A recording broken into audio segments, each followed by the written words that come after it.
Shalom Bapak Ibu, Saudara-saudari terkasih. Kita bersyukur pada malam hari ini karena anugerah Tuhan yang telah kumpulkan kita ada di tempat ini. Dalam Mazmur 103 ayat 13-14 dikatakan, seperti Bapa sayang kepada anaknya, begitu juga Tuhan sayang kepada kita. Mari kita bagikan kasih kita kepada sebelah kanan, sebelah kiri kita. Katakan, Tuhan Yesus sayang kamu loh.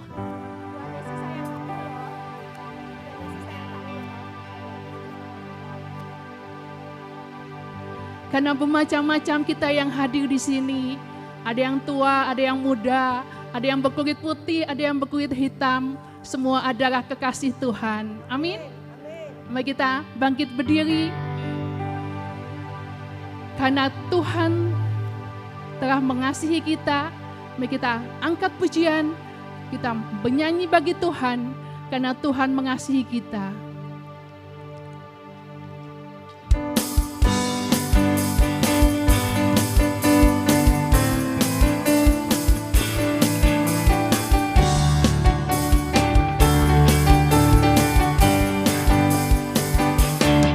Bermacam-macam kita hadir di sini, tetapi kita satu.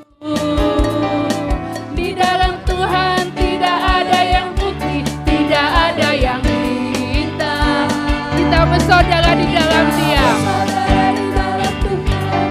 Karena percaya Yesus Tuhan, Yesus kuasa, Maha Kuasa. Mari kita angkat pujian, bermacam-macam kita hadir di sini. Tetapi kita satu. Di dalam Tuhan tidak ada yang putih, tidak ada yang hitam.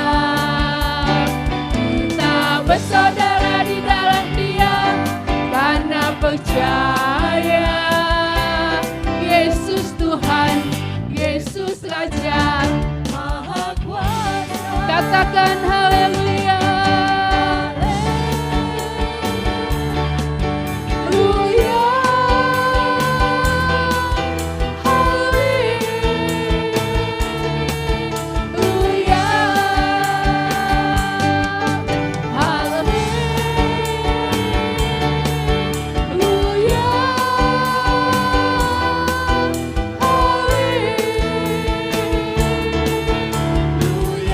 Katakan lagi haleluya. Haleluya. Katakan haleluya. Haleluya.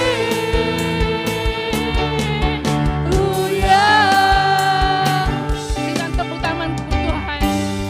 Silakan duduk Bapak Ibu Saudara sekasih.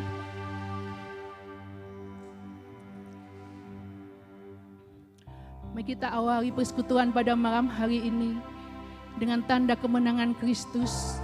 Demi nama Bapa, Putra, dan Roh Kudus. Amin.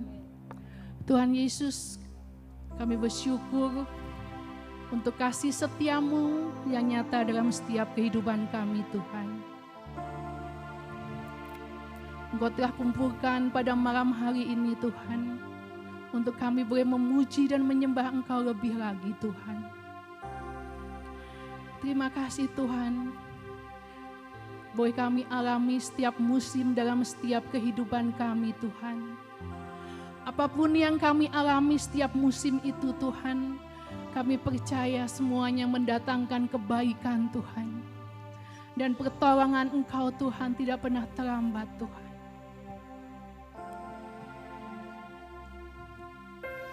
Haleluya Tuhan. Terima kasih Tuhan untuk kasih setia-Mu nyata dalam setiap kehidupan kami, Yesus.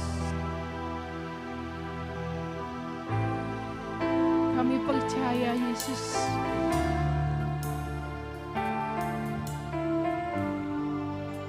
Engkau baik bagi setiap kami.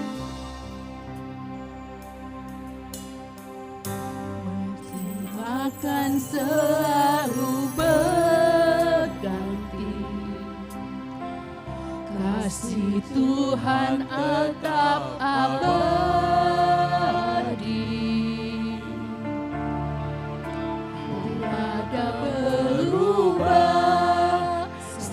sampai selamanya. Ku tetap percaya Engkau akan memberkati Tuhan, memberkati. Ku yakin Tuhan melindungi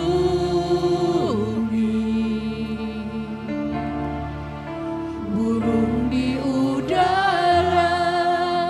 Tuhan pelihara karena kasih-Nya.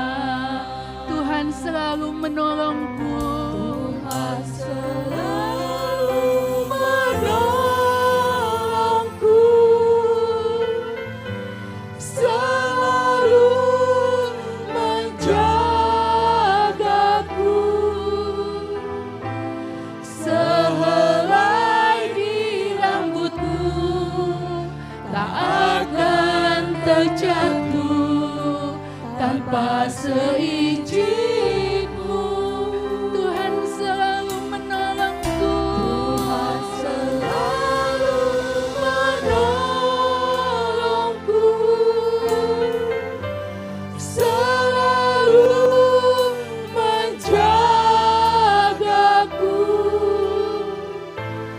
Dia mengenyangkanku dan memeliharaku seumur hidup. Katakan lebih sungguh bahwa kita alami setiap musim dalam kehidupan kami, Tuhan. Tapi kami percaya Yesus, pertolongan-Mu selalu indah bagi setiap kami, Tuhan.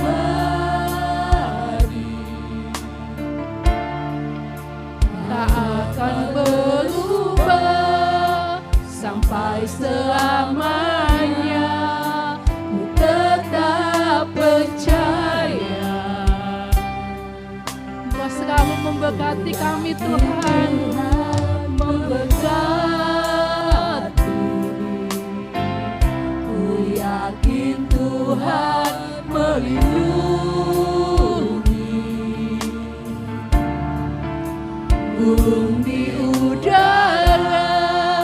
Tuhan pelihara karena kasih-Nya. Tuhan selalu menolongku. Tuhan selalu menolongku, selalu menjagaku, selalu menjagaku.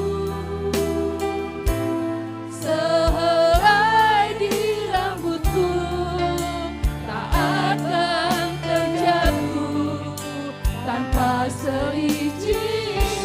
Tuhan selalu menolongku. Tuhan selalu menolongku, selalu menjagaku.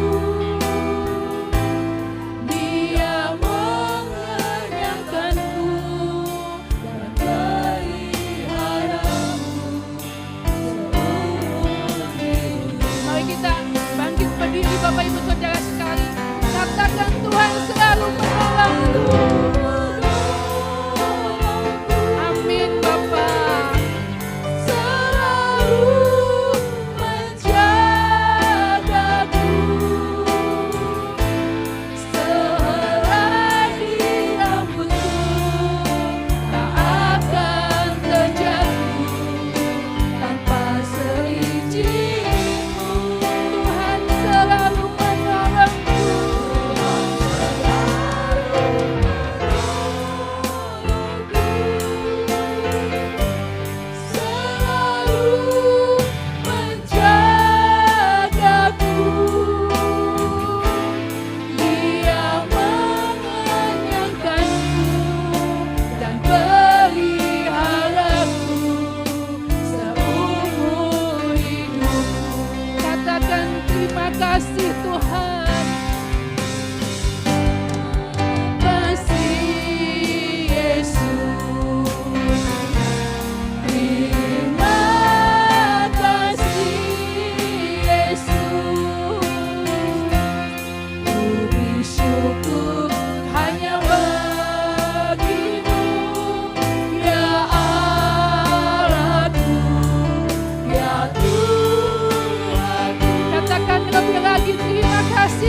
hanya bagimu Tuhan.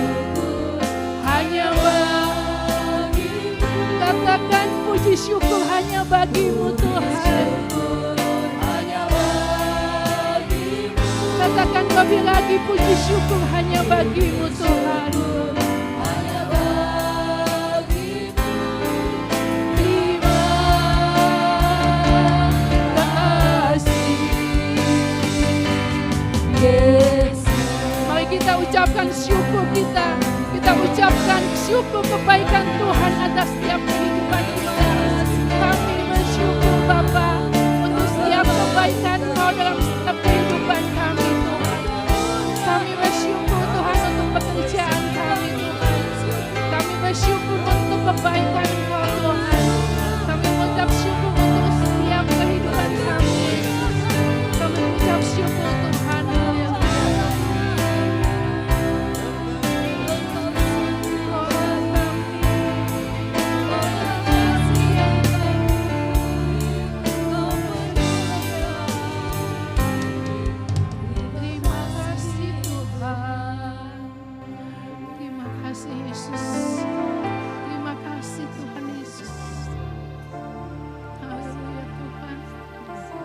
Setiap ucapan syukur anak-anak-Mu di tempat ini Bapa. Kami mengucap syukur untuk setiap kebaikan Kau dalam setiap kehidupan kami Tuhan. Kami mengucap syukur Bapa, Engkau baik atas setiap hidup kami Tuhan. Mari Tuhan Kau beracara pada persekutuan pada malam hari ini. Dari awal, pertengahan hingga akhirnya. Agar nama-Mu semakin disukakan Tuhan. Dan puji-pujian yang kami naikkan Tuhan dan penyembahan sungguh menyenangkan nama Engkau Tuhan. Terima kasih Bapa, terima kasih Yesus. Doa ini kami panjatkan dengan pengantaran putra-Mu terkasih, Tuhan kami Yesus Kristus. Amin. Bapak Ibu, kita siap memuji nama Tuhan. Karena Tuhan besar dan kuasa, ajaib dan nyata dalam setiap kehidupan kita. Mari kita angkat pujian, besarkan nama Tuhan, karena Tuhan yang layak dipuji dan disembah.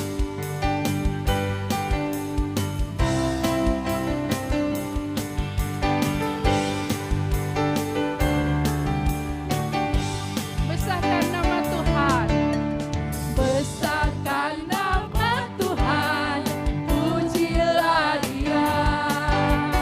Karena rahmat-Nya dahsyat, tak terkira. Aku tak dapat balas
lebih lagi jiwaku ditebus olehnya. Ditebus olehnya. Dan kemuliaan buat Tuhan kita. Bapak Ibu siap untuk menari bagi Tuhan pada malam hari ini? Karena kasih-Nya begitu dalam, begitu lebar, dan begitu hebat. Mari kita menari bagi Tuhan. Besarkan nama Tuhan, karena Tuhan yang layak dipuji.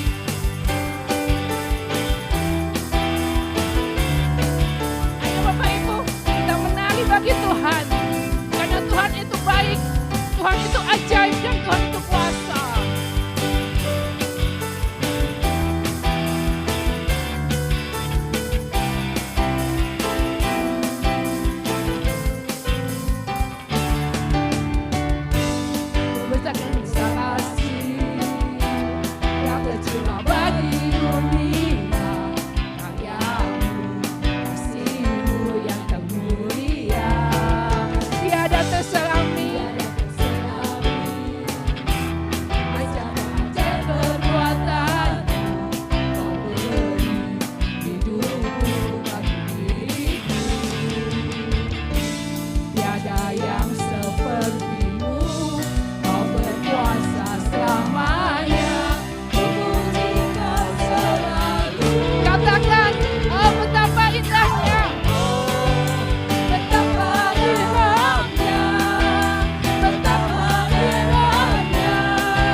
Kita percaya Tuhan kita ajaib, amin.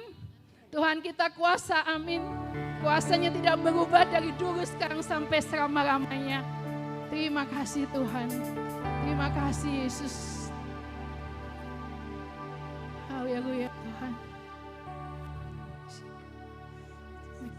Bukan setiap penyembahan kita. Terima kasih Tuhan. Kami punya Allah yang seperti Engkau. Engkau kekuatan hidup kami Tuhan. Walau badai mengamuk, walau bumi bergoncang Tuhan, tapi kami percaya Tuhan, kasih-Mu tiada berkesudahan Tuhan. Engkau kekuatan bagi setiap jiwa kami Tuhan. Haleluya Tuhan.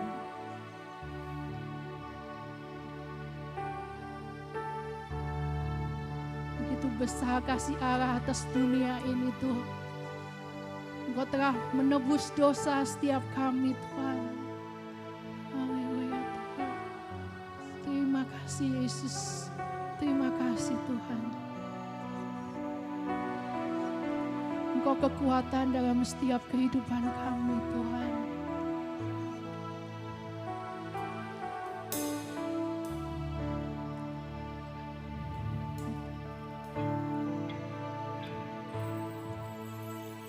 Engkaulah kekuatanku,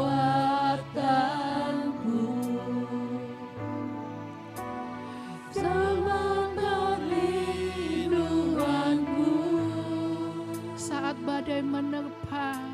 Saat badai menerpa, aku tak akan goyah Tuhan. Aku tak akan goyah. Aku tak akan goyah Tuhan.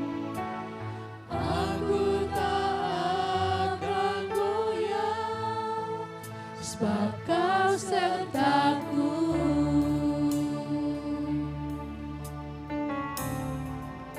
Sejauh langit dari bumi, begitu besarnya kasih-Mu. Penuhi hati kami yang rindu menyembah-Mu. Yesus, sejauh langit dari bumi, begitu besarnya kasih-Mu. Engkau Tuhan, Allah Tuhan. Engkau kekuatan kami Tuhan. Kekuatanku, sukacitaku. Katakan lebih sungguh, Engkau kekuatan kami Tuhan. Engkaulah kekuatanku, tempat perlindunganku saat badai menerpa. Aku tak akan goyah. Aku tak akan goyah. Aku tak akan goyah Tuhan. Aku tak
syukur bagimu.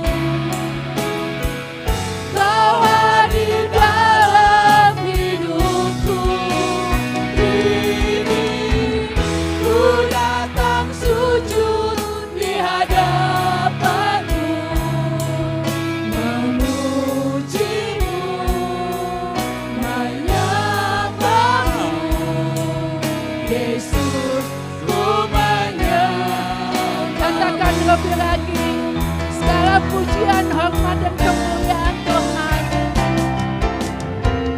Segala pujian, syukur bagimu. Kau hadir dalam hidupku ini, ku datang sujud di hadapanmu, memujimu, menyembahmu, Yesus, ku menyembahmu. Segala pujian, hormat, Segala pujian, syukur bagimu. Kau hadir dalam hidupku ini, ku datang sujud di hadapanmu, memujimu, menyembahmu, Yesus, ku menyembahmu. segala pujian Tuhan.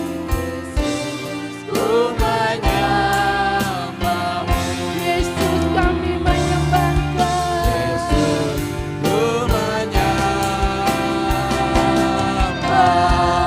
Mari Bapak Ibu kita sembah Tuhan kita. Terima kasih Bapak. Terima kasih Yesus. Kami bersyukur.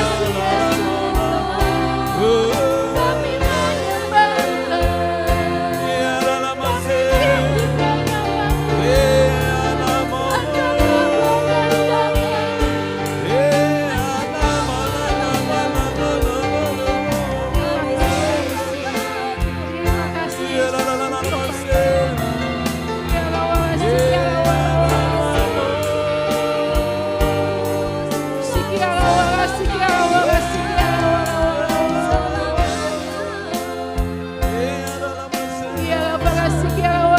Terima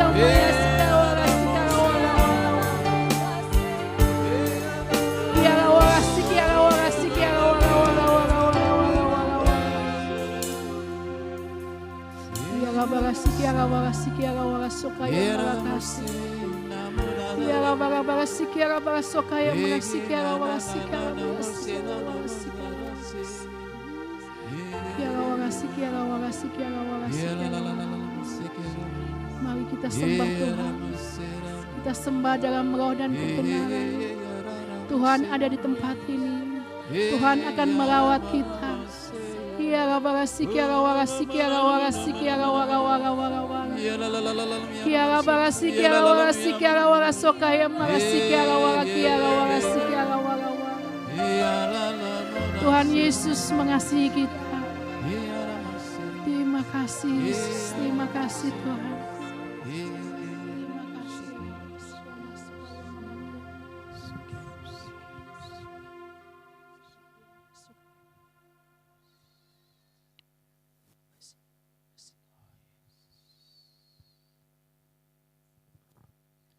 Tuhan, ini setiap penyembahan kami Tuhan. Kau akan disukakan melalui setiap penyembahan umat-Mu Tuhan. Terima kasih Bapa, terima kasih Yesus. Engkau telah merawat kami di tempat ini Tuhan. Jika sebentar kami akan mendengarkan setiap pemberitaan firman-Mu pada malam hari ini Tuhan. Kira Tuhan yang akan berkati, Tuhan akan sucikan dan kuduskan siswa Krista Tuhan yang telah hadir di tempat ini Tuhan. Agar setiap firman yang disampaikan Tuhan boleh tertanam dalam setiap hati kami Tuhan. Dan menjadi rema dalam setiap kehidupan kami Tuhan. Berkat-Mu turun atas Bella Krista pada malam hari ini Tuhan. Terima kasih Bapa, terima kasih Yesus. Kemuliaan kepada Bapa, Putra, dan Roh Kudus. Seperti pada permulaan, sekarang, selalu, dan sepanjang segala abad. Amin.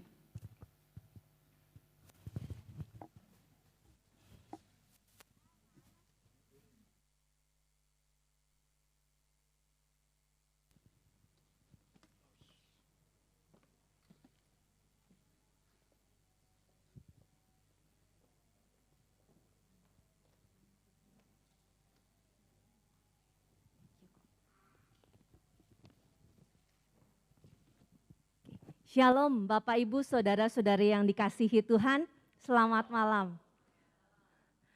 Bapak Ibu Saudara-saudari yang kasih Tuhan, perkenalkan saya mau perkenalan sesingkat dulu ya, karena ini pertama kalinya saya datang ke PD Paulus sebagai yang melayani. Tapi kalau datang ke sini saya sudah beberapa kali ya, tapi untuk melayani ini kali pertama saya untuk hadir di PD Paulus. Izinkan saya untuk perkenalan dulu, ini perkenalan singkat saya. Nama saya lengkapnya Veronica Wella Krista. Saya berasal dari komunitas pembaruan karismatik Katolik CFM. Kalau tahu Catholic Family Ministry yang biasanya ada camp Priskat, ada camp Waberkat. Nah, saya berasal dari komunitas itu. Bapak Ibu, saya seperti yang dilihat di foto, saya sudah menikah, saya menikah dengan satu suami tentunya ya, lalu saya dikaruniai 2 orang putra. Yang pertama putra saya yang pakai kacamata juga, itu umur 14 tahun, sekarang kelas 3 SMP. Lalu yang kecil itu kelas 5 SD saat ini. Jadi kami berempat, saya satu-satunya wanita di dalam rumah gitu ya Bapak Ibu. Oke, saya juga pergi ke gereja di Santo Gabriel. Kalau ada yang mungkin sering pernah ke Santo Gabriel, ada yang mungkin familiar dengan baunya selokan Santo Gabriel ya. Jadi kalau pergi ke Santo Gabriel biasanya suka, kalau bahasa Sunda bilang, ngahiliwir gitu ya, ngahiliwir bau dari selokan. Tapi puji Tuhan kalau misalnya nggak ada biasanya dicari ini kemana nih ya baunya gitu ya. Tapi di Santo Gabriel sampai saat ini puji Tuhan bau itu tidak mengganggu umat yang bergereja di sana. Oke, Bapak Ibu Saudara-saudara yang dikasih Tuhan, sebelum saya masuk ke dalam sharing saya pada malam hari ini, saya mau tanya dulu. Udah pada makan malam Bapak Ibu? Belum, berarti pas ya. Karena saya mau ngabibita gitu ya, ngabibita Ibu Bapak. Saya mau kasih lihat gambar yang pertama ini. Ada yang tahu ini makanan apa? Seblak ya, lagi viral bukan? Mamang Rafael ya, Rafael Smash yang memviralkan seblak, padahal mungkin seblaknya sudah lama tapi viralnya gara-gara Mamang Rafael. Ada yang sudah pernah makan seblak? Ada yang belum pernah? Belum pernah, ada ya, ada beberapa yang belum pernah gitu ya. Jangan terlalu pedes karena kalau seblaknya Mamang Rafael katanya pedes banget ya. Oke, saya boleh minta gambar yang kedua? Nah ini apa ya? Tahu gejrot dari Cirebon.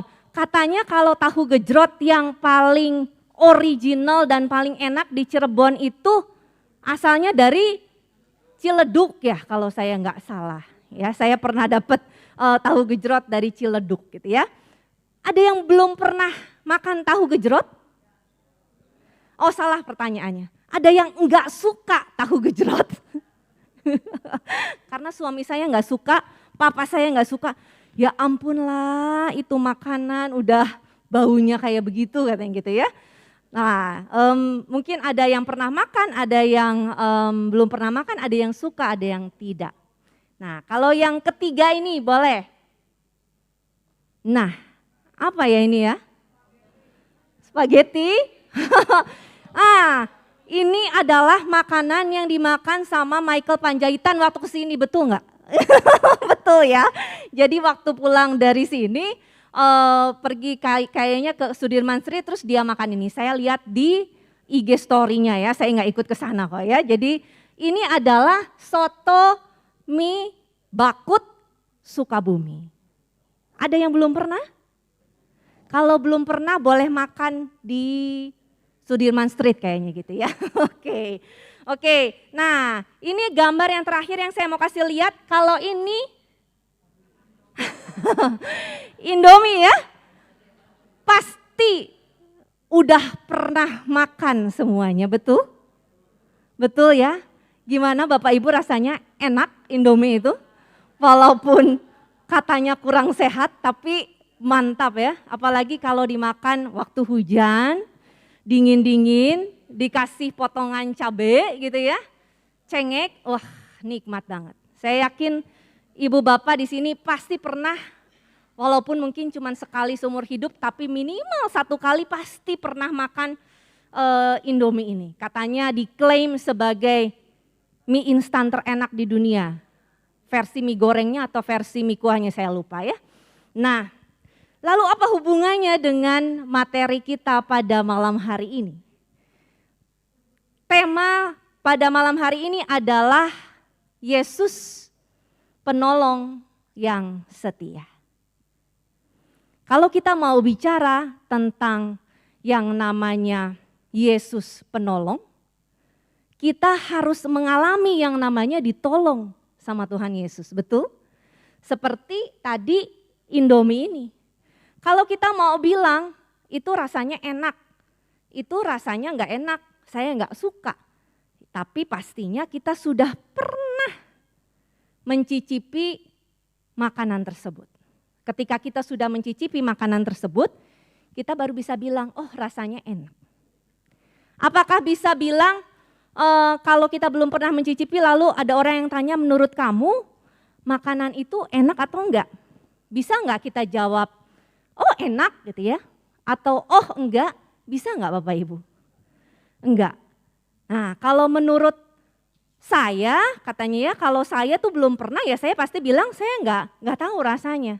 Tapi kalau kata orang nih, itu tuh rasanya enak gitu ya. Kita bisa bilang kata orang Tuhan Yesus itu penolong yang setia. Kita bisa bilang kata orang. Tapi apakah itu lahir dari pengalaman hidup kita sendiri?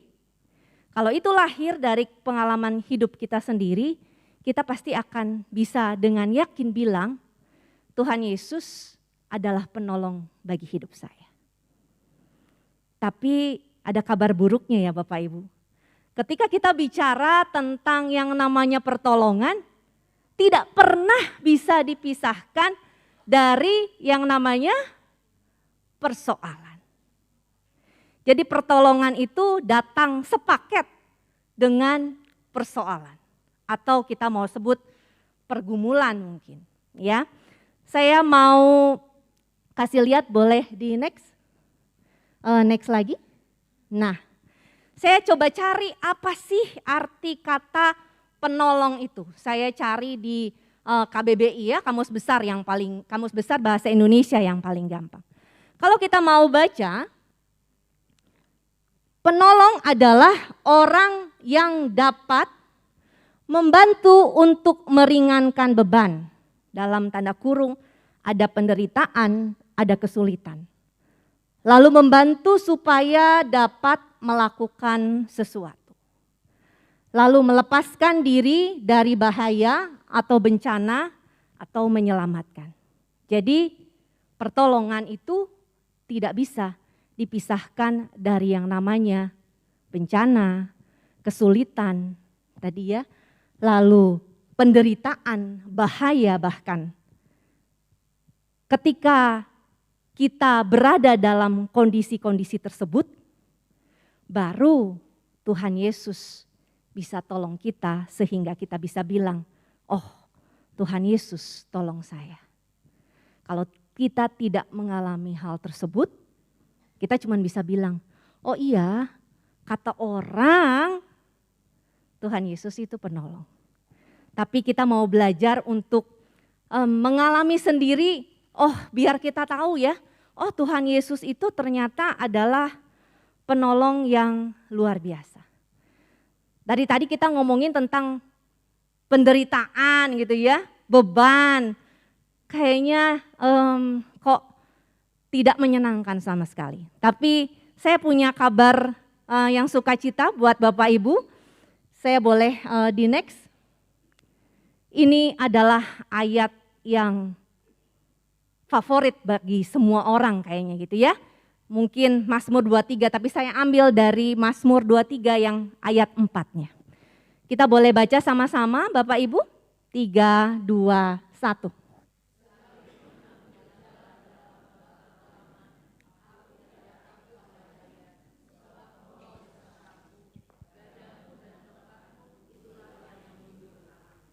Ya. Nabi Daud pada saat itu ketika dia menuliskan Mazmur ini, dia sedang merefleksikan atau mengingat kembali dalam kehidupannya di masa yang lalu ketika dia berada di dalam lembah kekelaman. Kita tahu ya, Nabi Daud itu atau Raja Daud itu tidak pernah lepas dari berbagai macam masalah dalam kehidupannya. Tapi Nabi Daud bilang, kalau sekalipun aku berjalan dalam lembah kekelaman, aku tidak takut bahaya, sebab Engkau besertaku. Gadamu dan tongkatmu itulah yang menghibur aku. Ada gada, yaitu perlindungan Tuhan. Biasanya ketika gembala itu menghadapi binatang-binatang buas, biasanya dia menghalau binatang buas itu menggunakan gada. Jadi dia pukulkan begitu ya supaya binatang buasnya itu boleh pergi dari domba-dombanya. Jadi gada di sini melambangkan perlindungan Tuhan. Lalu tongkat. Kalau kita tahu tongkatnya gembala atau yang suka lihat gambar-gambar Tuhan Yesus yuk, tongkatnya itu ada ininya ya, ada lengkungannya gitu ya. Itu ada gunanya ternyata lengkungan itu. Lengkungan itu biasanya digunakan untuk menarik domba yang suka melenceng dari kawanannya. Nah, tongkat itu juga digunakan sebagai alat untuk menuntun para domba itu untuk menuju ke satu tempat tertentu. Entah itu mungkin ke kandangnya atau itu ke padang rumput. Nah, tongkat itu adalah sebagai tuntunan. Berarti bisa diartikan di sini, tongkat itu adalah tuntunan Tuhan. Gadamu dan tongkatmu itu artinya perlindungan dan tuntunan Tuhan.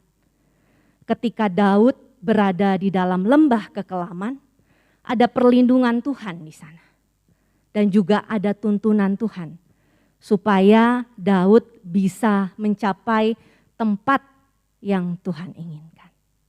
Itu adalah ayat dari Mazmur 23 ayat 4. Lalu Bapak Ibu, kalau kita mau bicara tentang lembah kekelaman, saya mau kasih tahu Bapak Ibu ada beberapa kondisi kapan Tuhan akan menolong kita. Boleh di next? Ya, kapan Tuhan akan menolong kita? Yang pertama, before atau sebelum. Jadi ketika kejadian buruk atau peristiwa buruk itu mau terjadi, Tuhan sudah menyelamatkan kita terlebih dahulu. Before atau sebelum. Banyak cerita tentang, kalau misalnya saya pernah dengar cerita tentang ada seseorang yang menjadi pramugari di maskapai penerbangan. Pada hari itu dia tukeran shift sama temennya. Sehingga dia diam di rumah dan temennya yang pergi. Lalu ketika pesawat itu take off, ternyata kecelakaan terjadi. itu adalah salah satu pertolongan Tuhan. Ketika peristiwa buruk itu belum terjadi, Tuhan sudah tolong kita dulu. Saya juga punya satu cerita lagi. Saya punya seorang teman, dia ini mau menyekolahkan anaknya ke luar negeri. Lalu dia menggunakan jasa agen untuk mengurus segala untuk pendidikan anaknya ini pergi ke luar negeri. Lalu si agennya ini bilang, "Oke Bu," katanya, "hari ini saya minta Ibu sediakan sejumlah uang untuk bisa membooking tempat gitu ya untuk si anak ini. Sekian rupiah." Lalu si ibu ini dia diskusi sama suaminya, "Waduh, tuh si agen tadi udah minta duit DP-nya gitu ya. Tapi pada saat itu karena itu adalah waktu yang diburu-buru gitu ya. Jadi dia bilang, "Ini duitnya lagi nggak ada." Lalu teman saya ini sampai bilang ya sama Tuhan, "Tuhan, saya ini harus bayar DP tapi duitnya nggak ada. Gimana ya Tuhan ya?" gitu ya. Jadi dia merasa bersalah juga sama anaknya karena dia bilang, si agennya bilang kalau hari ini tidak dibayar berarti tempatnya akan diberikan kepada orang lain. Gitu. Lalu singkat cerita setelah beberapa lama karena dia sudah tidak mampu ya dia bilang, "Maaf saya belum bisa menyediakan duit itu." Gitu ya. Dan akhirnya setelah dia berbicara dengan suaminya dan keluarganya akhirnya diputuskan, ya udah jangan pakai agen itu, nanti kita urus sendiri aja biar lebih murah gitu ya. Akhirnya singkat cerita enggak jadi itu sama agennya. Tapi dia punya teman satu lagi yang anaknya juga ikut agen itu dan akhirnya sudah beres pembayarannya. Kalau saya tidak salah sampai ratusan juta. Lalu tiba saatnya untuk pergi ke tempat sekolah itu di luar negeri. Jadi akhirnya teman saya ini karena ngurus sendiri akhirnya bisa juga dapat beasiswa dan yang lain-lain gitu ya. Akhirnya teman saya ini anaknya itu hari itu dia mau pergi, anaknya mau pergi ke luar negeri. Nah anak temennya itu bilangnya minggu depan, jadi 1 minggu setelah anaknya ini pergi. Anaknya sudah pergi, ternyata anak temannya ini gak bisa pergi. Kenapa? Karena ternyata agennya menipu. Duitnya entah kemana, ya diurusin sih, jadi kenapa sampai hari itu tetap percaya karena dia tetap diurusin, tapi pada saat dia harus berangkat ternyata agennya menghilang. Jadi teman saya ini berkata, "Puji Tuhan, walaupun awalnya mungkin gak enak, tapi Tuhan ternyata menyelamatkan saya dari penipuan agen tersebut." Itu Tuhan menyelamatkan ketika peristiwa buruk itu belum terjadi. Lalu yang kedua, setelah. Nah, biasanya Tuhan juga menolong kita setelah peristiwa buruk terjadi. Saya yakin banyak juga dari Bapak Ibu yang pernah mengalami pertolongan Tuhan setelah kejadian buruk terjadi. Ya, saya punya saudara sepupu, dia punya anak umur 6 tahun. Pada suatu malam, anaknya ini terkena serangan jantung. Jadi puji Tuhannya anak ini itu sempat teriak, lalu orang tuanya datang ke kamarnya, lalu dicek ternyata sudah pingsan. Lalu dibawa ke rumah sakit dan ternyata dokter menyatakan bahwa dia terkena serangan jantung, anak umur 6 tahun dan sudah 25 menit tidak ada aliran oksigen yang mengalir ke dalam otaknya. Sehingga anak ini dinyatakan bahwa otaknya rusak. Dan anak ini koma berhari-hari. Lalu papahnya dan mamahnya ini berdoa sama Tuhan, "Tuhan tolong selamatkan anak kami. beri dia kesempatan untuk boleh hidup kembali. Dan Tuhan kabulkan. Anak ini boleh hidup kembali. Tapi dengan kondisi dia cacat otaknya, tadi otaknya sudah rusak sehingga seluruh badannya itu lumpuh. Anak ini saat ini sudah berusia 20 tahun. Sudah 14 tahun anak ini lumpuh, ya. Semuanya harus dibantu sama mamahnya atau papahnya. Jadi mulai makan, sekarang ini sudah pakai sonde ya, kalau misalnya yang di rumah sakit tuh pakai selang masuk lewat hidung. Nah itu sudah sekarang ini sudah pakai sonde, lalu kalau misalnya setiap hari harus diberdirikan dengan dibebet sama kain, lalu ada kayak kardus supaya dia bisa berdiri dengan tegak. Karena manusia itu kan gravitasinya dia harus ke bawah gitu ya, jadi dia harus tetap berdiri. Jadi ada hari-hari, setiap harinya dia ada waktu-waktu tertentu dia harus berdiri.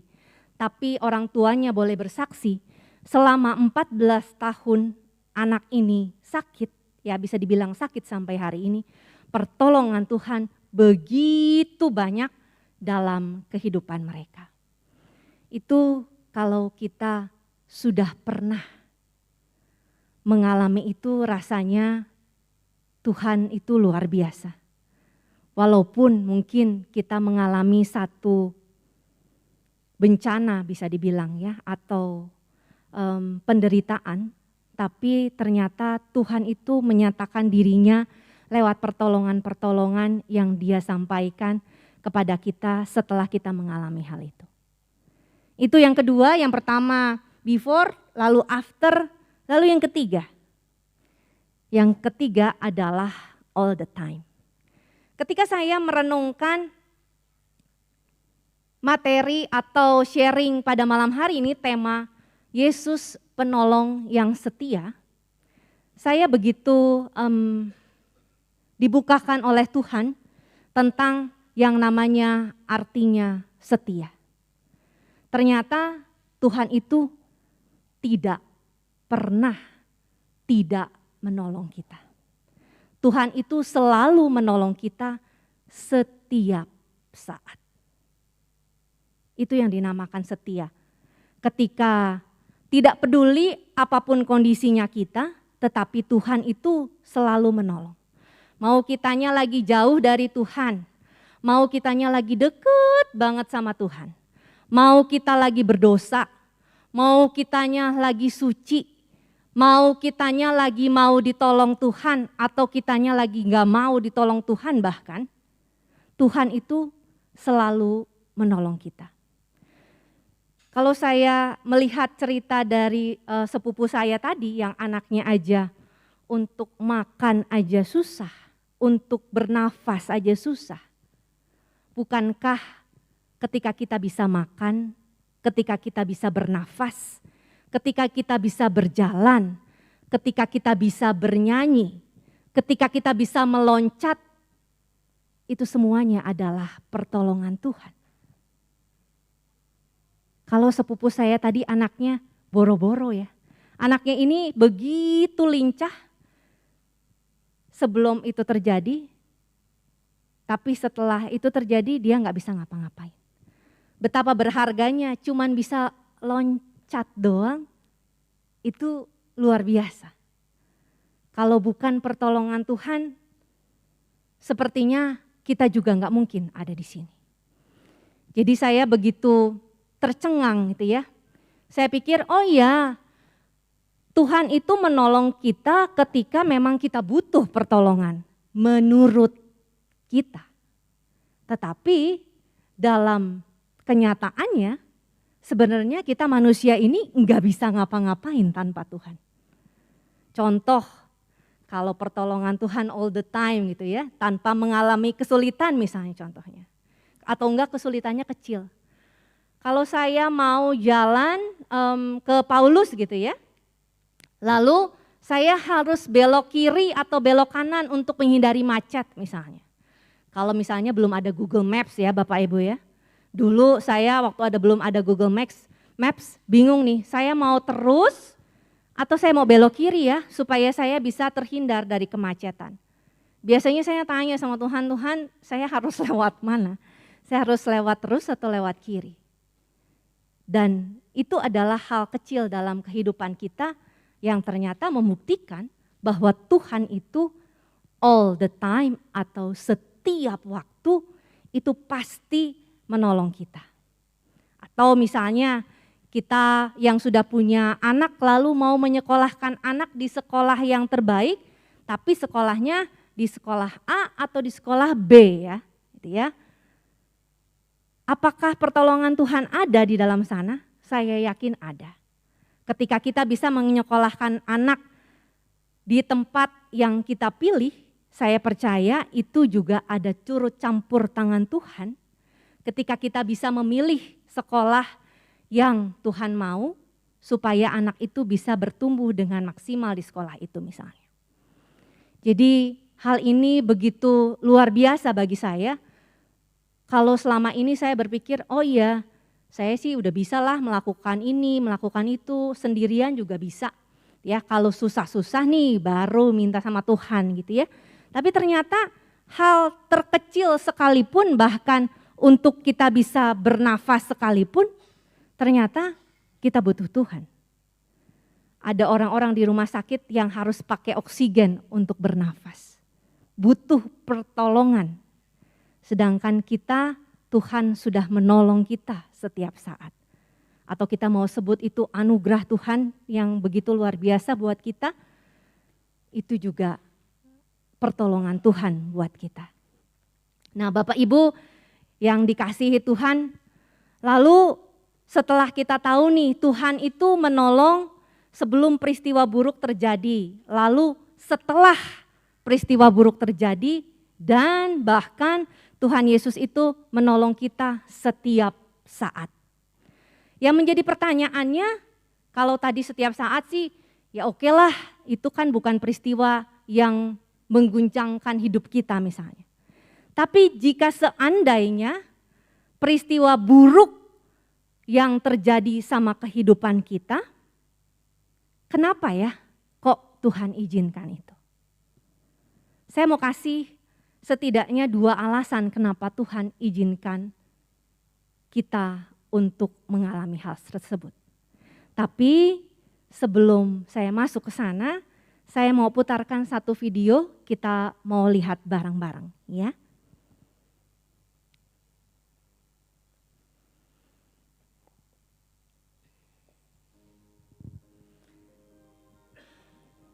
Ini ada seorang anak, dia lagi bawa balon, dia lagi jalan. Happy banget ya sama balonnya. Balonnya ketiup angin, terbang.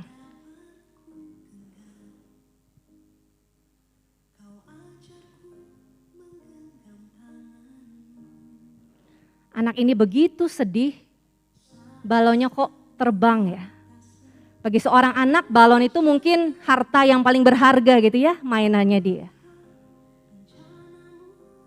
Lalu dia, ya udah deh, nggak apa-apa, saya mau move on katanya gitu ya. Nggak apa-apa balonnya terbang, nanti mungkin saya dapat lagi. Lalu dia terus berjalan dan kembali bersuka cita.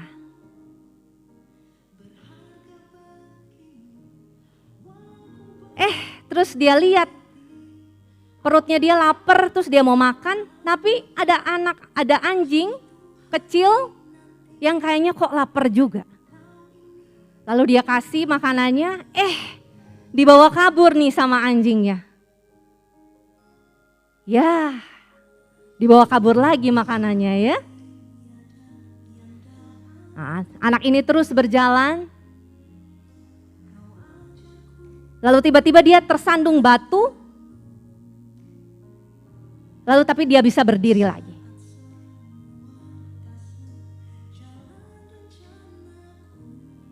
Dia melihat ada domba-domba ternyata yang menghalangi dia untuk terjatuh. Lalu dia bertemu dengan Tuhan Yesus hari itu. Dia memeluk erat Tuhan Yesus Tuhan, aku melewati banyak hal hari ini katanya. Pertama, aku kehilangan balon kesukaanku. Ketiup angin. Aku tahu, tapi semua itu terjadi untuk keselamatanmu. Karena kalau dia terus jalan, terus dia begitu happy, ternyata ada tembok di depan yang pasti dia akan kejeduk. Lalu dia bilang dia ketemu sama anjing yang kelaparan tapi dibawa pergi rotinya.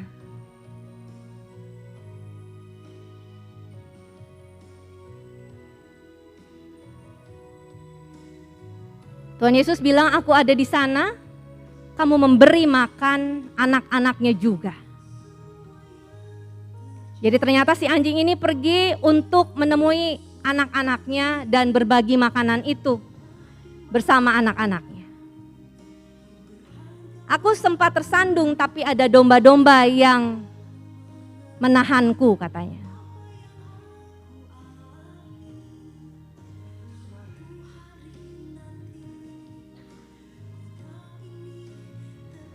Aku meminta domba-dombaku untuk menopang.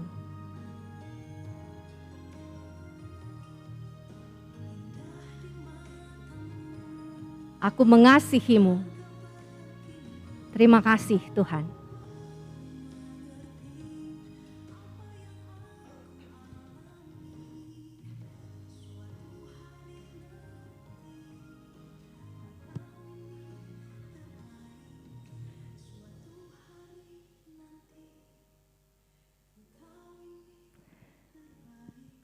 Suatu hari nanti, ku tahu ini yang terbaik bagiku.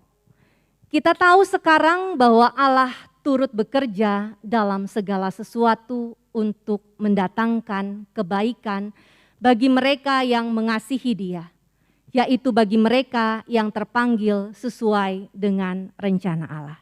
Itu di dalam Roma 8:28.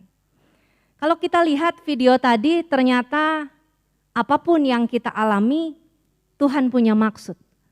Walaupun rasanya nggak enak gitu ya.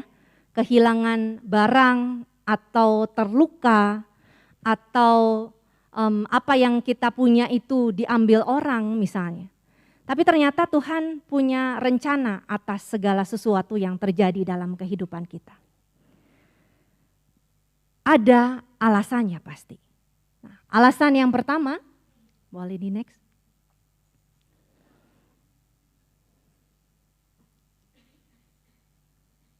Ya. Di next.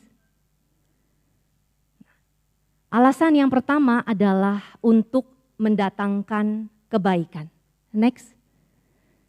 Ini ayatnya persis seperti ayat yang tadi di dalam lagu tersebut. Lagu tersebut adalah lagunya Maria Shandy ya, judulnya Suatu Hari. Kita boleh baca bersama-sama ayat ini Bapak Ibu, 3, 2, 1.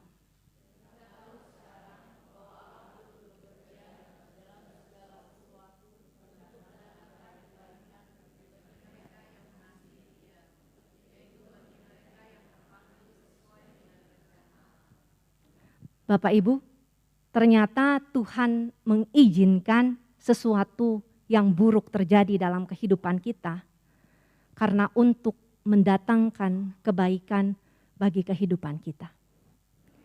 Kalau tadi saya cerita tentang sepupu saya yang punya anak kena serangan jantung, kalau saya jadi mamahnya, mungkin saya akan berpikir, kebaikan apa yang bisa saya dapatkan dari sakitnya anak saya ini. Karena selama 14 tahun anaknya ini tidak berubah. Istilahnya tidak ada kondisi yang membuat anak ini menjadi lebih baik atau bahkan ada harapan kalau anak ini akan sembuh. Tapi Bapak Ibu, ada satu hal yang luar biasa terjadi dalam keluarga sepupu saya ini. Sepupu saya ini menikah dengan orang bule gitu ya, orang barat yang tidak punya agama. Dia tahu Tuhan itu ada, kalau kita mau sebutnya agnostik mungkin ya. Jadi dia tahu Tuhan itu ada atau ada sesuatu yang maha besar di luar sana, tapi dia sendiri tidak punya agama. ketika anaknya ini sakit, kalau saya tidak salah 2 tahun kemudian dia memutuskan untuk menerima Tuhan Yesus dalam hidupnya. Dia menjadi seorang Katolik. Sepupu saya juga Katolik, tapi Katoliknya KTP ya. Apalagi sudah tinggal di luar negeri lama, jadi kayaknya ke gereja aja nggak pernah, berdoa aja. Saya nggak tahu apakah dia pernah berdoa, mungkin pernah gitu ya, tapi yang pasti dia tidak punya kegiatan kerohanian sebagai dia seorang Katolik, bahkan ke gereja pun enggak. Tapi kejadian ini ketika anaknya sakit ini membuat dia dan suaminya ini berbalik 180 derajat untuk ikut Tuhan Yesus. Sampai ada sepupu saya yang lain bilang begini, Tuhan Yesus itu luar biasa banget ya. Untuk menyelamatkan, ya kalau kita ngomong satu orang itu ya yang belum terima Tuhan Yesus yaitu papanya. Untuk menyelamatkan satu orang, anaknya ini harus berkorban. Sampai detik ini anaknya itu bisa dibilang ya hanya mukjizat Tuhan saja yang bisa bikin dia sembuh. Tapi Tuhan bilang satu orang bertobat, seluruh surga bersuka cita.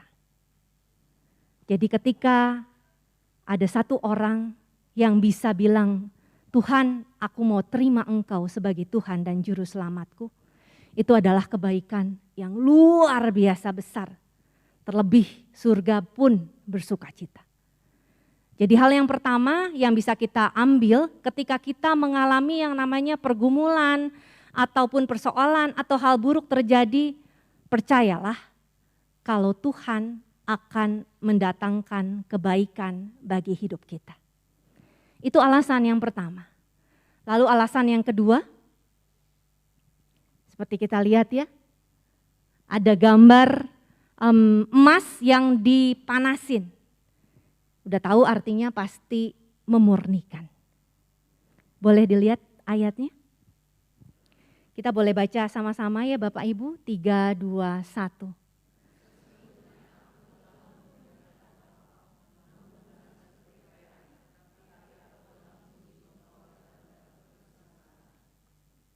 Ngeri ya ayatnya.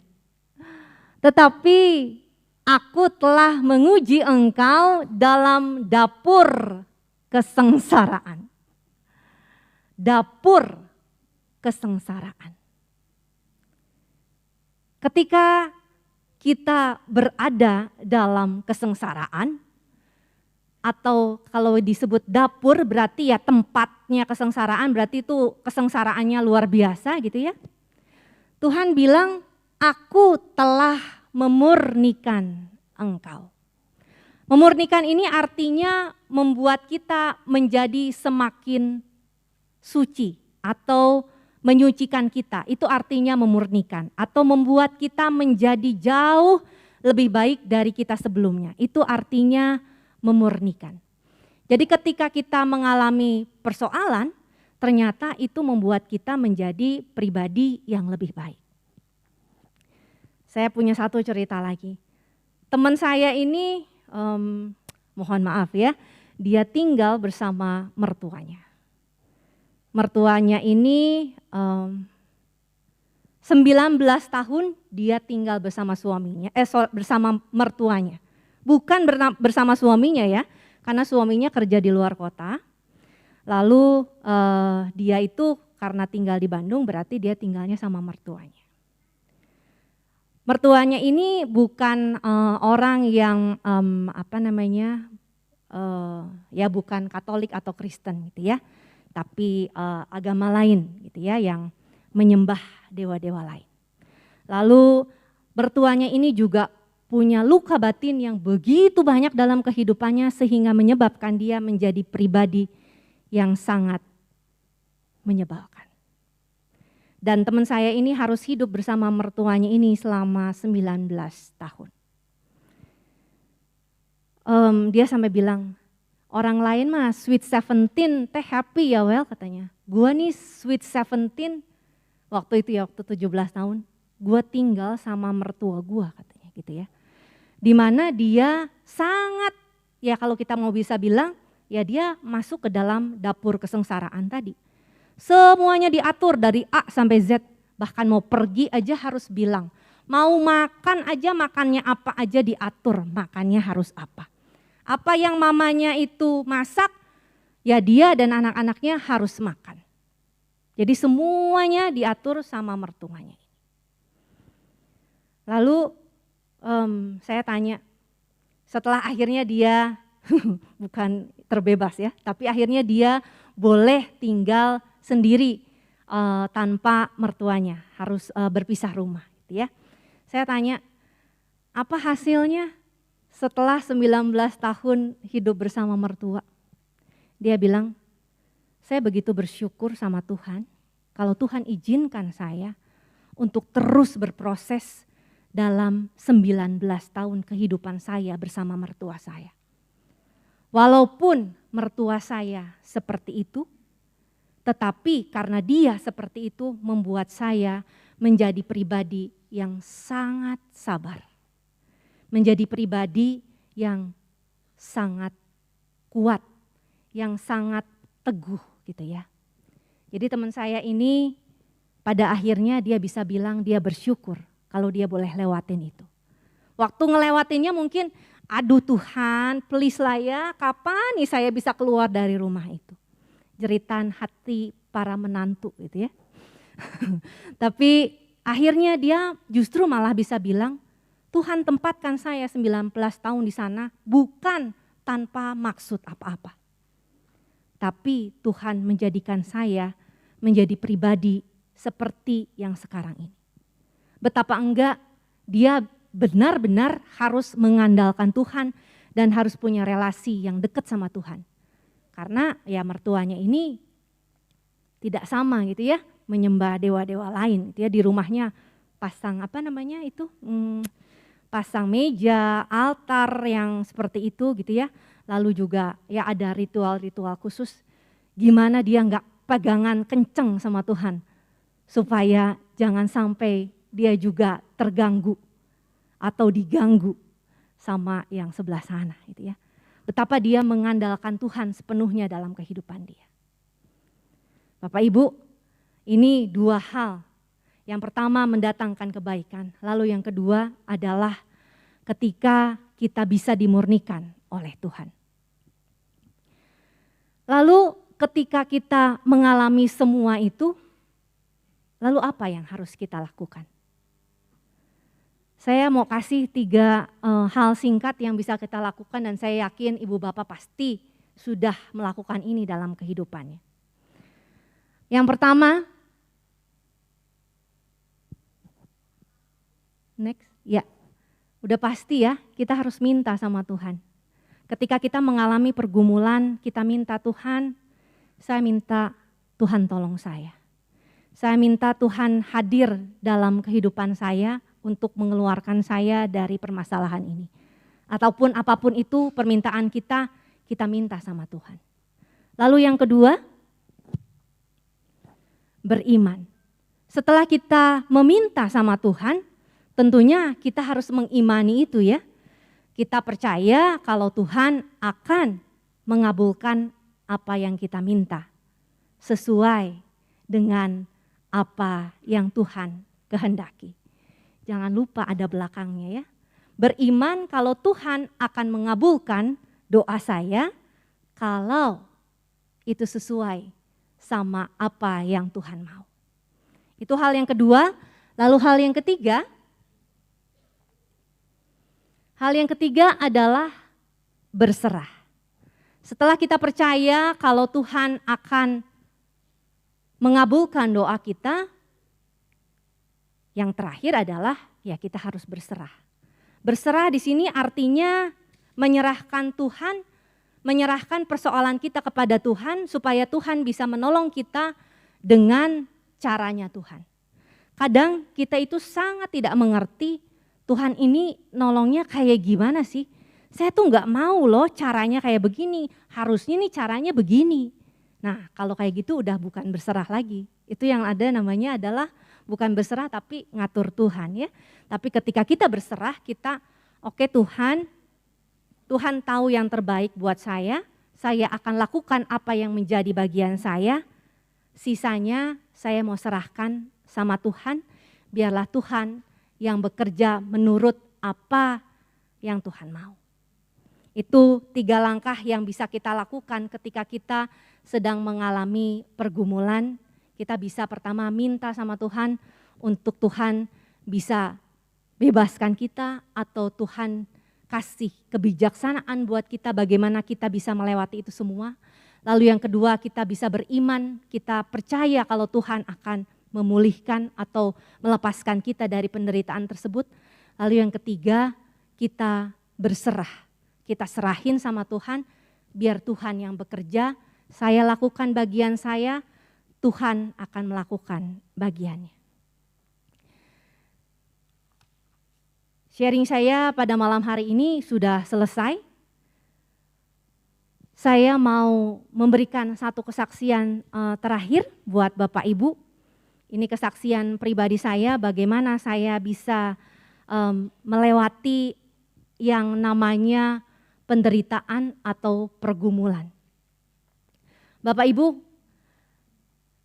10 tahun yang lalu, tahun 2013, saya sedang hamil anak saya yang kedua. Jadi anak saya ini lahir bulan Juni. Mama saya divonis kanker untuk yang ketiga kalinya itu bulan Januari. Jadi Januari 2013 mama saya divonis kanker untuk yang ketiga kalinya. Kanker yang pertama itu tahun 2000 terkena kanker rahim, lalu 2010 terkena kanker kelenjar getah bening, lalu 2013 kanker kelenjar getah beningnya yang sudah dinyatakan sembuh kembali muncul. Saat itu adalah masa yang cukup berat karena saya sedang hamil, lalu mama saya sakit. Tapi puji Tuhan, mama saya bisa menyaksikan saya melahirkan anak yang kedua di bulan Juni. Mama saya masih bisa nungguin di rumah yang pasti ya, nggak datang ke rumah sakit karena sudah dalam proses kemo dan yang lain-lain sehingga badannya cukup lemah sehingga ada di rumah. Lalu setelah anak saya lahir, kondisi mama saya semakin memburuk. Mama saya yang tadinya waktu saya bawa anak saya yang kedua pulang, saya masih tinggal sama orang tua pada saat itu ya. Dia masih bisa gendong cucunya yang ketiga berarti ya.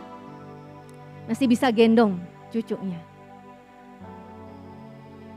Bulan pertama masih bisa gendong. Waktu saya manye, saya ingat mama saya masih ngiketin pita buat hadiah manye itu. Saya masih ingat tuh mama saya masih bisa ngiketin pita waktu itu. Tapi bulan kedua mama saya semakin menurun kondisinya. Lalu dia tadinya masih bisa berdiri, akhirnya cuma bisa di kasur.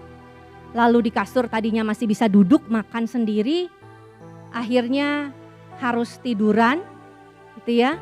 Lalu makannya tadinya makan biasa, jadi makan bubur, jadi makan yang semuanya harus di blender, dan sampai akhirnya makannya harus di sonde.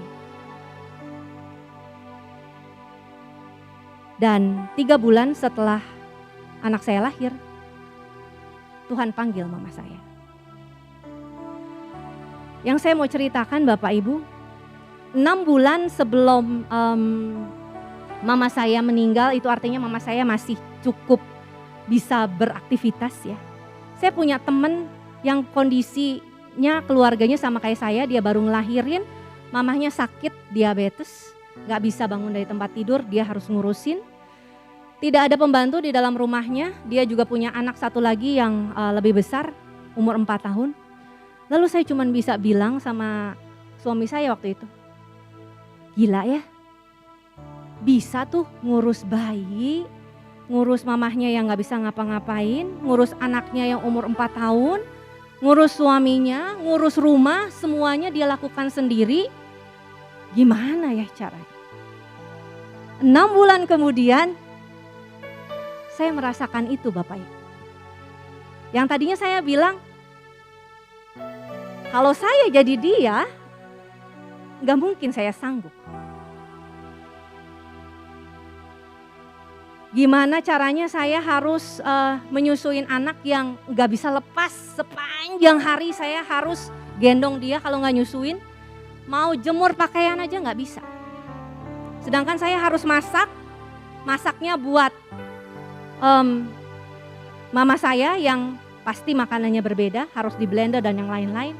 Saya juga harus masak buat papa saya dan suami saya dan anak saya yang pertama. Lalu saya juga harus nyusuin anak saya yang kedua. Saya merasa itu tuh adalah satu hal yang saya tuh gak akan mampulah melakukan itu. Apalagi ditambah dengan pekerjaan rumah tangga yang pada saat itu memang papa saya tidak mengizinkan untuk ada pembantu di dalam rumah ya. Karena sejak saya kelas 5 SD tidak pernah ada pembantu, jadi gak biasa gitu ya jadi ada pembantu. Jadi kalau ada orang luar mungkin papa saya akan merasa sangat tidak nyaman. Jadi semua pekerjaan rumah ya memang kita saling bantu.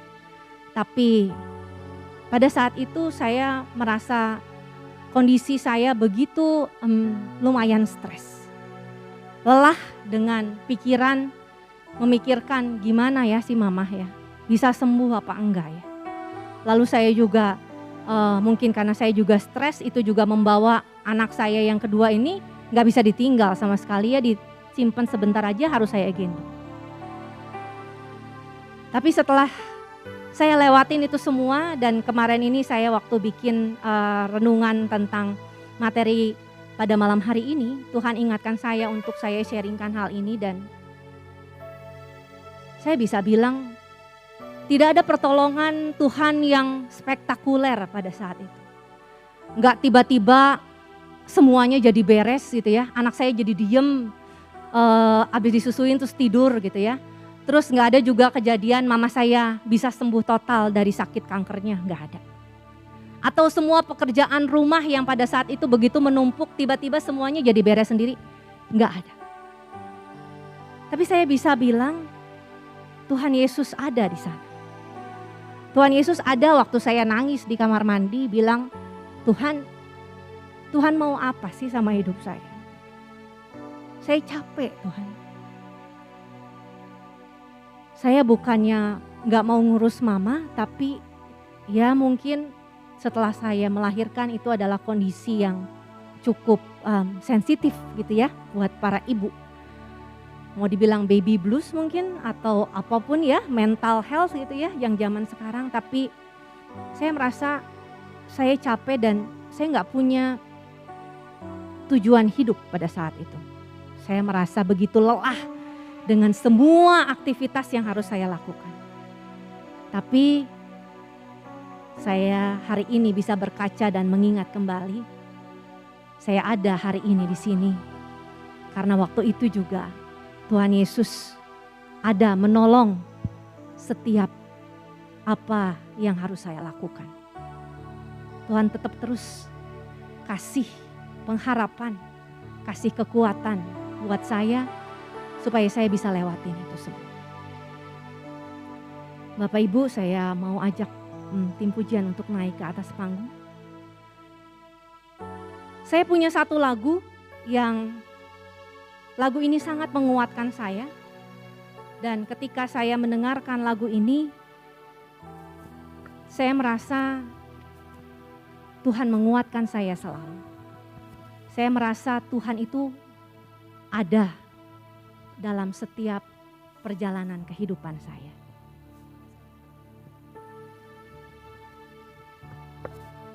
Setiap musim kehidupan kita, Tuhan itu gak pernah meninggalkan kita. Bapak Ibu yang ada di tempat ini, saya tidak tahu pergumulan apa yang ada di dalam hati Bapak Ibu.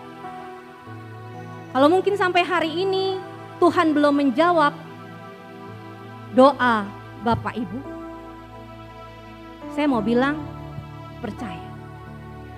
Tuhan itu gak pernah tinggalkan kita barang satu detik pun. Bahkan ketika kita tidak merasa kalau Tuhan itu ada di dalam kehidupan kita, menolong kita, Tuhan itu entah di mana, percaya. Tuhan itu ada dan Tuhan tahu isi hati. Kita boleh nyanyikan lagu ini sebagai doa kita kepada Tuhan.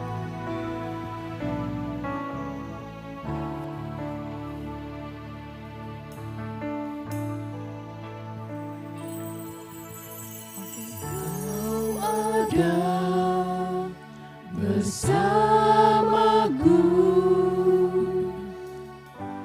di setiap musim hidupku,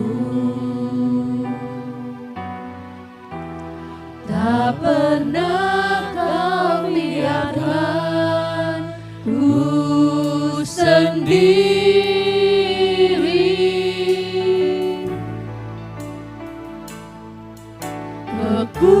Kekuatan di jiwaku adalah bersamamu, tak pernah ku ragukan kasih-Mu.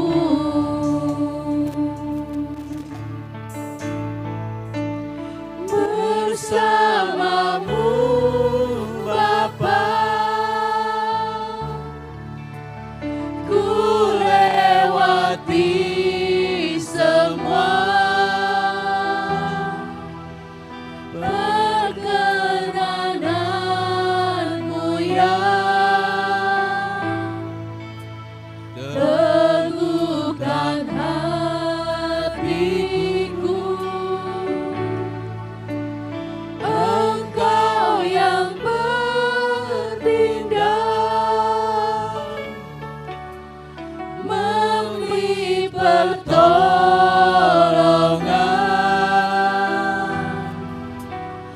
anugerah-Mu besar melimpah bagiku. Kita mau nyanyikan lagu ini sekali lagi. Engkau ada Tuhan. bersamaku di setiap musim hidupku, tak pernah kau biarkan ku sendiri.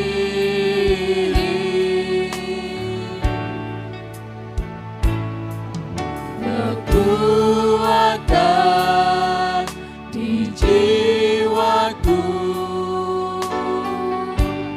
adalah bersamamu, tak pernah ku ragukan kasih-Mu. Bersamamu Bapa, Bersamamu Bapa, ku lewati semua perkenangan-Mu yang teguhkan hatiku. Engkau yang bertindak memberi pertolongan,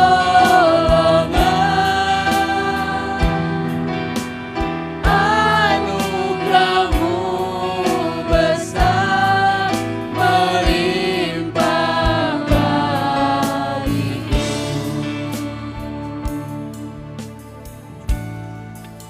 Bapa, ini doa kami Tuhan. Kami sungguh mau percaya bahwa Engkau selalu ada. Engkau selalu ada dalam setiap perjalanan kehidupan kami. Kalau kami mengalami pergumulan, persoalan, penderitaan, bahkan kesengsaraan pada saat ini Tuhan, kami mau terus meminta kepadamu agar Engkau sungguh boleh membebaskan kami dari segala penderitaan yang kami alami. Tapi biarlah bukan hanya penderitaan itu boleh lalu begitu saja, tapi biarlah kami boleh semakin dimurnikan. Biarlah segala kebaikan-kebaikan yang datang dari Engkau boleh hadir di dalam kehidupan kami.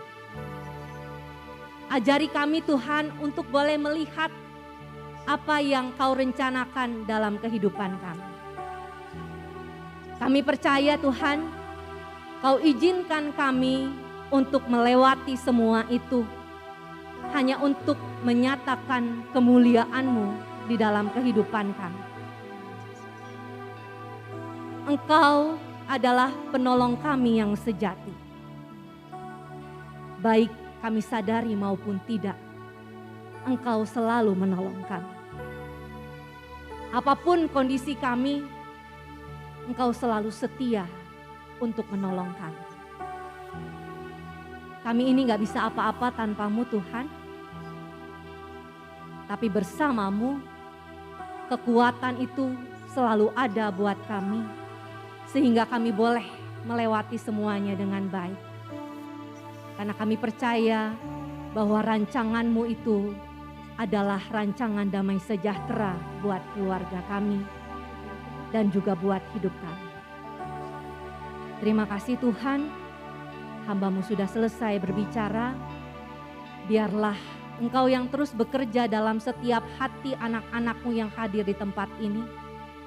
Biarlah Engkau yang terus bekerja sehingga sepulang mereka dari sini, mereka boleh memperoleh kekuatan baru dari Engkau. Biarlah kasih-Mu terus mengalir dalam hati mereka sehingga mereka mampu untuk menghadapi apapun dalam kehidupan mereka, karena mereka tahu bahwa Engkau adalah penolong yang setia. Terima kasih Tuhan Yesus, kami mau serahkan semuanya hanya ke dalam tangan-Mu. Biarlah Engkau yang berkuasa kini dan sepanjang segala masa. Ku lewati semua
Terima kasih untuk siswela yang telah memberikan firman pada malam hari ini.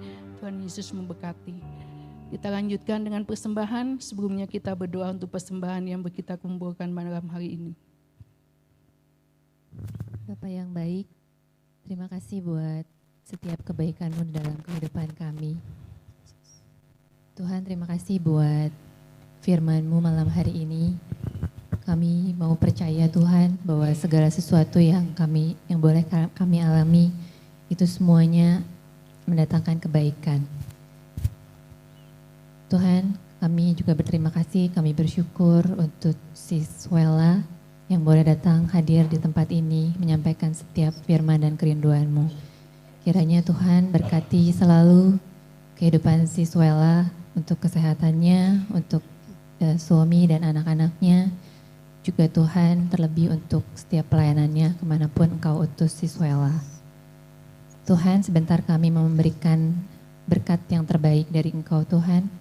Kiranya berkat ini berkenan, persembahan ini berkenan di hadapan Engkau, dan kiranya menjadi dupa yang harum di hadapan-Mu. Amin. Seluruh doa ini kami panjatkan demi pengantaraan Kristus Tuhan kami yang hidup kini dan sepanjang segala masa. Amin. Mari kita siapkan untuk persembahan yang boleh kami kumpulkan pada malam hari ini. Karena segala hormat bagi-Mu, Allah yang mengasihi dan memelihara kita. Kecaplah dan lihatlah betapa baiknya Tuhan itu.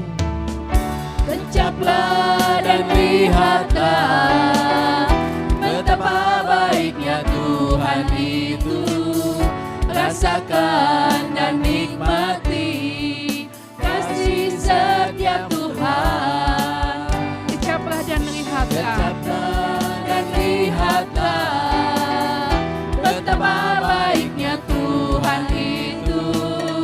Rasakan dan nikmati kasih setia Tuhan. Katakan syukur bagi-Mu Tuhan. Bagimu Tuhan, sehormat bagimu Tuhan, Allah yang mengasihiku,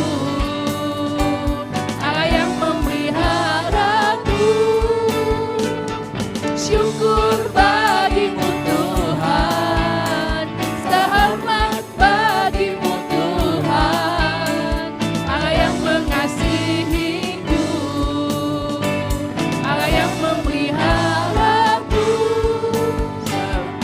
Syukur bagimu Tuhan, sehormat bagimu Tuhan, Allah yang mengasihiku, Allah yang memeliharaku selamanya. Katakan selamanya, selamanya, selamanya. Bapak Ibu, mari kita tutup persekutuan malam hari ini. Kita bangkit berdiri.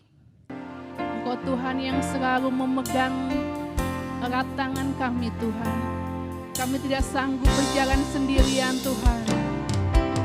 Yesus pegang erat tanganku, ku tak dapat hidup di luar kasih-Mu. Bapa, jangan tinggalkan aku, Engkau alasan selamatku hidup. Yesus pegang erat tangan kami Tuhan. Yesus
Benar Bapa, kami tidak bisa hidup tanpa Engkau Tuhan.